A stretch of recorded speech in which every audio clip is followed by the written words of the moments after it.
비과세를 활용한 갈아타기 두세 번만 잘하면 강남을 갈 수 있다고 홍보를 하고 또 그걸로 강의를 많이 하시던데요. 아쉽게도 이 비과세 전략엔 치명적인 맹점이 있습니다. 다주택 절망편도 한번 들어보세요. 한 채당 5천씩 역전세가 나면요, 그럼 2억 5천을 세입자분들에게 내줘야 합니다. 지금 서민들의, 그리고 대다수 여러분들이 그나마 가능성 있는 희망이 라고 생각을 합니다. 안녕하세요, 오브림장입니다. 자, 오늘은 다소 자극적이지만 여러분들에게 꼭 필요한 내용을 영상으로 전달드리려 하는데요, 바로 부동산으로 부자 되는 방법입니다.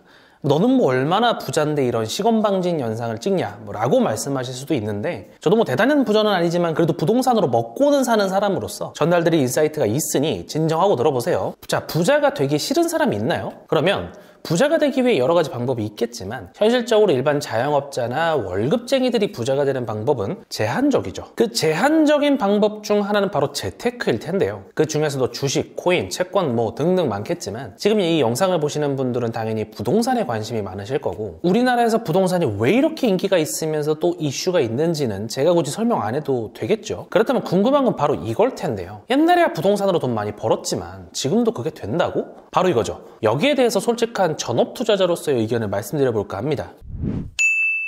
자, 먼저 여러분들이 돈이 있으시다, 뭐 적당히 있는 게 아니라 최소 10억 이상의 현금이 있다, 그럼 그냥 강남을 사시면 되겠죠. 긴 말 안 할게요. 앞으로 양극화는 점점 심해질 거고, 메가시티인 서울에서도 중심지인 강남, 시간의 흐름에 따라 약간의 굴곡은 있겠지만 대한민국이라는 나라가 유지되는 한 그 아성이 무너지진 않을 겁니다. 그러니까 충분한 돈이 있으면 그냥 강남 사시고 부동산 관심 끄셔도 됩니다. 근데 지금 이 영상을 보고 계신 분들은 그 돈이 없으니까 지금까지 시청 중이신 거겠죠. 자, 돈이 없을 때에도 정석은 있습니다. 바로 나만의 강남을 실거주나 갭 투자로 마련을 하고 난 뒤에 본업에 충실하시거나 부업을 확대하면 되겠죠. 즉 소득을 늘리라는 말입니다. 여기서 나만의 강남이 어디냐에 대한 논란이 있을 수는 있겠지만 이건 사람마다 다릅니다. 내가 CBD에서 일한다면 경희궁 자리가 될 수도 있고, 판교에서 일하신다면 분당의 대형이 될 수도 있고, 아니면 뭐 셀트리온에서 일하신다면 송도의 109일 수도 있겠죠. 야, 아니 나는 1억밖에 없는데 강남 출퇴근을 해야 된다니까? 라고 말씀하신다면 뭐 부천이나 부평의 구축이 그분에겐 나만의 강남이 될 수 있겠죠. 요지는 본인 여건에서 살 수 있는 가장 똘똘한 걸 사면 된다는 얘기입니다. 근데 여기서 다시 한번 오늘의 주제, 자, 부동산으로 부자 되기를 떠올려 보자고요. 바로 여기서 찐 전업 투자자와 주둥이 투자자가 구별이 되게 됩니다. 물론 저는 전자인 찐 전업 투자자에 속하죠. 근데 제가 잘났다는 자랑을 하기 위해서 그러는 게 아닙니다. 찐 투자자와 주둥이 투자자를 가르는 기준은 절대적으로 경험 차이입니다.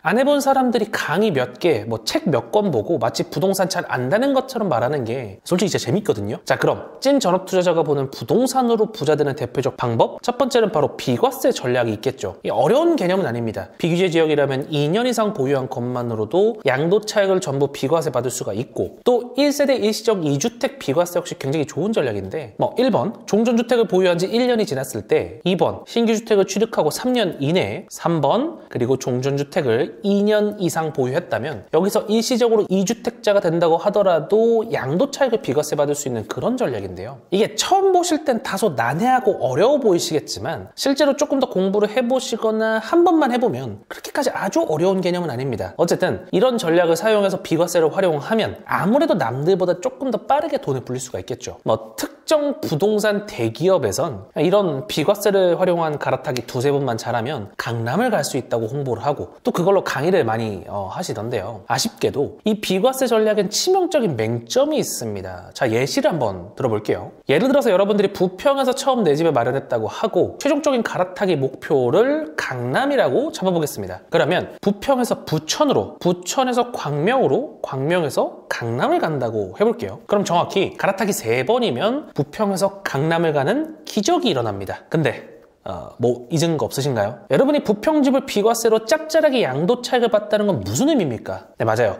부천집이 더 올랐다는 거고 광명이나 강남은 접근 불가능할 정도로 더 올랐다는 겁니다. 이해를 돕기 위해 말씀을 드리면, 자, 부평이 5천 오를 때 부천은 1억 오르고 그 사이 광명은 3억이 오르고 강남은 10억이 오릅니다. 근데 무슨 수로 갈아타기만으로 두세 번 만에 강남을 간다는 겁니까? 그건 굉장히 극소수의 운이 좋은 사례고, 또 만약 그게 가능하다면 여러분은 갈아타기를 잘해서 강남을 간 게 아니라 그냥 내 집 마련 해두고 편안하게 본업을 열심히 했기 때문에 그 돈 모아서 강남 간 겁니다. 갈아타기라는 비과세라는 그런 마법으로 간 게 아니라요. 자, 그렇다면 남은 건 적폐의 길, 바로 다주택 전략이 또 부동산으로 부자되는 길 중에 하나가 될 겁니다. 다주택에 대한 희망표는 다음과 같습니다. 자, 경기 일채, 인천 일채, 천안 일채, 청주 일채, 부산 일채 이렇게 총 5채에서 각 1억씩 총 5억의 양도 차익이 났다고 해보겠습니다. 양도세 적당히 낼 거 내도 3억 넘게 여러분들 수중에 돈이 남습니다. 자, 부평, 부천에서 1억 먹는 것보다 3배 넘는 돈을 벌 수 있죠. 순수 부동산만으로. 근데 다주택 절망편도 한번 들어보세요. 위 5개의 집에서 모두 역전세가 나거나 가격이 하락했다고 해보죠. 지난 2022년부터 이어져 온 지금처럼 말이에요. 자, 예를 들어 한 채당 5천씩 역전세가 나면요. 그럼 2억 5천을 세입자분들에게 내줘야 합니다. 일반 직장인이 2억 5천만 원을 2, 3년 만에 쉽게 만들어낼 수가 있나요? 피눈물이 나겠죠. 자, 그러면 결국 부동산으로 돈 버는 방법은 없는 거냐라고 물어보신다면 아니요. 전 그래도 지금 서민들의 그리고 대다수 여러분들이 그나마 가능성 있는 희망이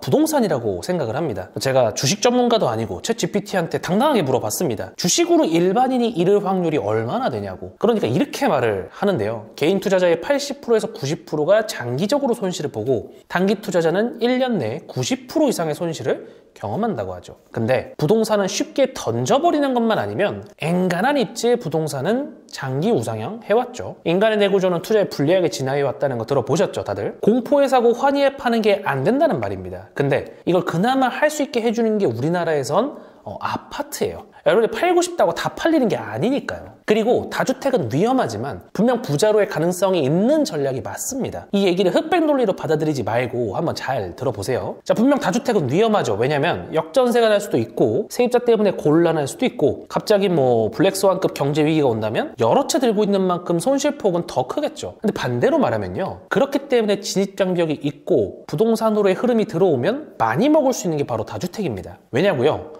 경쟁자가 없거나 적잖아요. 솔직히 요즘 누가 다주택을 합니까? 저 같아도 다 팔고 똘똘한 한 채 세팅하고 싶은데, 그죠? 자, 진정하세요. 제가 지금 다주택하라고 칼 들고 협박하는 게 아닙니다. 흑백 논리로 받아들이지 말라고 제가 앞에서 말씀드렸죠. 오늘 영상에서 말씀드린 건 그만큼 부동산만으로 부자 되는 게 쉽지 않다는 게 핵심입니다. 원래 부자 되는 거 쉽지 않아요. 여러분들도 부자가 소수니까 되고 싶은 거 아닙니까? 옆집 철수도 뒷집 영희도 다 100억 부자면 여러분들한테 100억 있는 게 무슨 소용이에요? 철수 영희 다 1억씩 있고 여러분들한테 10억 있는 게 훨씬 기분 좋을걸요? 인간이 그렇습니다. 그러니까 선택은 여러분들이 하는 거예요. 근데 전업 투자자인 제가 봤을 땐 지금 수도권 외곽도 그리고 지방도 다시 불을 뿜을 가능성이 충분히 보여요. 시장은 돌고 돕니다.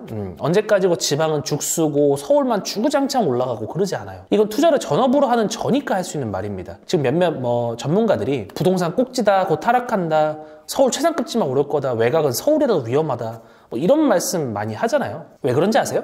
투자를 안 해봤으니까 그런 거예요. 투자를 안 해봤으니까. 투자 경험이 있는 양반이면 저런 말을 못합니다. 자, 다시 말씀드리지만 시장은 돌고 돌아요. 지금 매물단지 취급받는 외곽지 구축도 그리고 다주택 전략도 언젠가는 빛을 보는 순간이 있을 것이고 그 순간을 기회를 생각하고 미리 공부해둘 것이냐 아니면 그냥 흘려보내느냐가 바로 부동산으로 돈을 버느냐 못 버느냐를 결정할 겁니다. 그럼 여기까지 말씀드리고 다음에 더 좋은 컨텐츠로 찾아뵙겠습니다. 감사합니다.